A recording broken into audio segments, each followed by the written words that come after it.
Excelentíssimo Sr. Presidente da Assembleia Legislativa da Região Autónoma da Madeira, excelentíssimas senhoras e senhores deputados, excelentíssimo Sr. Presidente do Governo e demais membros do Governo Regional, caros convidados, madeirenses e porto-santenses. Hoje celebra-se o 25 de Abril, a Revolução dos Cravos, o Dia da Liberdade. 42 anos depois, esta data continua a assumir uma importância fulcral para os portugueses. Os mais jovens ainda não percebem muito bem o seu valor. Os jovens podem não compreender o que representa verdadeiramente o 25 de Abril. Os mais velhos têm o dever de saber comparar o antes e o depois. E muitos devem chegar à conclusão que alguns dos valores defendidos no 25 de Abril de 1974 continuam ainda hoje por cumprir. O país de então vivia sob um regime que intimidava. O povo fazia o que lhe ordenavam e a repressão violenta da liberdade dos cidadãos era uma prática normal. Mas hoje o cenário alterou-se através de uma revolução sem violência, com o apoio do povo que colocou cravos nas armas num gesto de paz. O povo é quem mais ordena. Ouviu-se na música de Zeca Afonso, que serviu de senha para o início da Revolução e era o mote para a democracia que o 25 de Abril anunciava. A Revolução trouxe os princípios da soberania popular, do pluralismo político e da participação cívica, abrindo caminho para um Portugal mais livre, mais justo, mais desenvolvido. Pelo menos era o que se esperava. Mas, infelizmente, o tempo provou que não tem sido sempre assim. Atualmente, estes valores estão ameaçados e não podem deixar que sejam extintos. A austeridade tem-se revelado um forte obstáculo aos valores do 25 de Abril, porque dificulta o consolidar da democracia e coloca em risco o desenvolvimento alcançado no país. A austeridade trouxe um incremento brutal dos impostos, um aumento cruel do desemprego e uma redução drástica dos rendimentos. De uma forma muito simples, mas realista, constatamos que nos últimos anos assistiu-se ao agravamento das desigualdades sociais e ao aumento da pobreza, ao regresso da fome e da imigração, a maiores dificuldades no acesso à saúde. E aqui ressalve-se que a verdade é que, ao nível regional, a saúde está doente. A qualidade do Serviço Regional de Saúde está muito aquém do desejado. Não por causa dos recursos humanos existentes, porque esses fazem o que podem, mas essencialmente por falta dos recursos materiais, incluindo os medicamentos. Mas, enfim, é o resultado das opções políticas do passado. E quem tem de resolver este problema não é o partido A ou B, mas o governo resultante de um sufrágio democrático. Quem governa é que tem de repensar as suas opções políticas se estas não estão a resolver os problemas da população. Governar não é estruturar ideias para ficar no papel, mas é pôr em prática as ideias, as teorias, tendo em vista o bem-estar das pessoas. Não de grupos ou de interesses de uns em detrimento dos demais, mas governar em prol do bem comum. Mas, Sr. Presidente, senhoras e senhores deputados, senhora e senhores membros do Governo, o que temos vindo a assistir, infelizmente, é uma perda ou retrocesso de alguns dos direitos que foram adquiridos em abril de 1974. A título de exemplo, cito alguns, nomeadamente ao nível dos direitos laborais. A consagração do salário mínimo nacional, que hoje continua a ser baixo, tendo em conta os valores cobrados pelos serviços básicos e essenciais ao bem-estar da população para uma vida com dignidade.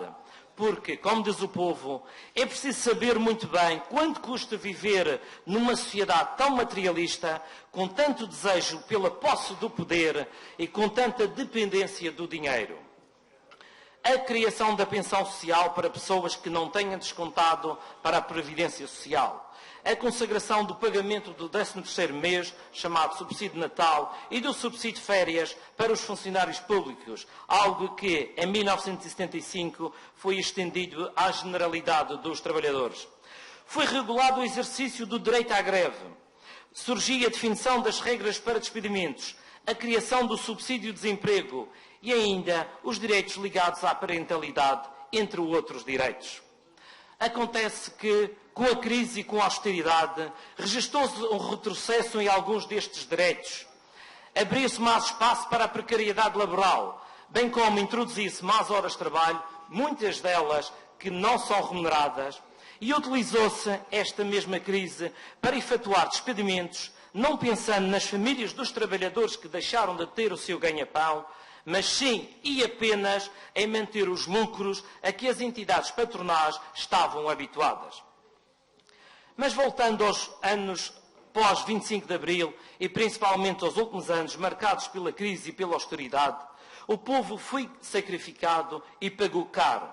E ainda continua a pagar caro. Contudo, não terão sido estes sacrifícios demasiados altos face ao resultado obtido. Que o digam os madeirenses e porto-santenses que sentiram os ares da mudança de Abril, mas que posteriormente, perante uma dupla austeridade, tanto sofreram e ainda continuam a padecer enquanto a dívida aumenta.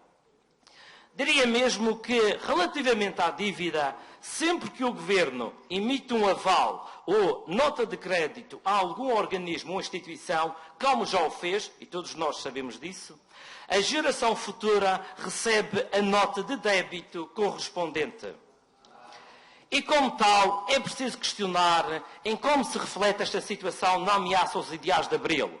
Revela-se na evidente destruição da justiça social, mostra-se no constante descrédito da classe política.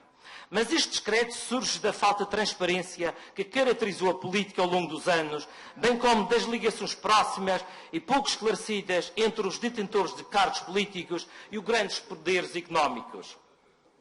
Este descrédito resulta ainda das promessas políticas utópicas e subversivas que se fizeram e ainda hoje se fazem. Por outras palavras, diz-se uma coisa e faz-se outra. Os resultados são os sacrifícios exigidos, quase sempre os mesmos, e que originam descrença e ameaçam a democracia. A confiança nas instituições e na classe política não se ganha com a ocultação do que negativo se fez e se continua a fazer. Não se ganha com falsas promessas e falsas renovações. A confiança ganha-se com transparência, com ética, com honestidade, humildade e verdade. Só assim se poderá atingir uma verdadeira liberdade, que foi a grande conquista dos nossos antepassados e que é hoje celebrada. Nos seus princípios, os Juntos pelo Povo considera que a defesa da liberdade é à base do paradigma societário baseado nos direitos democráticos. Só através de uma sociedade livre será possível alcançar a igualdade de oportunidades dos cidadãos, detentores de direitos e deveres que lhes assiste a cidadania ativa. É necessário dar ao povo a capacidade geradora de mudança, onde a política volta a estar ao serviço do bem-estar dos cidadãos e não se submeta ao poder económico, nem ao serviço de interesses privados ou de grupos elitistas. Temos de ter liberdade para colocar um fim à promiscuidade entre o poder político e o poder económico. É preciso evitar a patente promiscuidade entre o setor público e o setor privado, para que os interesses privados não se sobreponham aos interesses da população, evitando os jogos de interesses que muito contribuem para a descredibilização dos políticos e da política. O JPP defende com afinco a participação dos cidadãos na atividade pública em matérias que a todos dizem respeito, pois só assim se consegue mais democracia, mais liberdade. Mas atenção, não se confunda liberdade com libertinagem. Não se pode andar por aí a acumular e a esconder dívidas públicas e depois dizer que não temos que prestar contas a ninguém. Quem gera coisa pública tem de prestar contas, sim. Tem de dar explicações ao povo, porque afinal é o povo quem mais ordena.